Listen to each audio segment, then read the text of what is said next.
Նաև խաղալ ենք Villarreal-ի դեմ Estadio de la Ceramica-ում, իրան ստադիոնում։ Այ Villarreal-ի հետ խաղը ինձ թվում է դժվար կարող լինի ու մենք կարող այդ խաղում աչուկներ կորցնենք, որտեվ հիմա Villarreal-ը լավ բան է ապրել, sense բաներ է, էլի անում, без կոմենտարիев, кстати։ Հա, Villarreal-ը հիմա հենց այս վարկային 3-րդ տեղն է, մեզանից ընդամենը 2 աչուկ ունի քիչ։ Խաղը ինձ թվում է կավարտվի 2-2, շատ դժվար խաղով իհարկե давайте։ Ինձ թվում է լավ բլագապալուշնի կլինի մեր համար այս մի ամիսը, որտեվ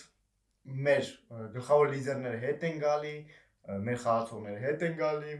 Իհարկե, եթե De La Fuente-ն չորոշի, որ պիտի սաղ Բարսայի սաստավին կանչի, դաժե Արաուխոին, դաժե Ռաֆինյային, կապ չունի, կարևորը Բարսայից է, կարևորը տրամաստանն է, ամենակարևորը դա։ Լայքերին դնում, կստացի, եթե ձեզ դուր եկավ այսպիսի տեսակ վիդեոյի, լայքեր դրեք, կոմենտներում գրեք նաև, ու երևի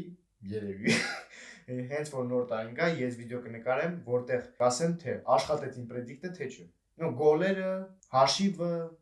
կրեցինք դա։ Վիսկա Բարսա, Վիսկա Կատալունիա, давайте, пока։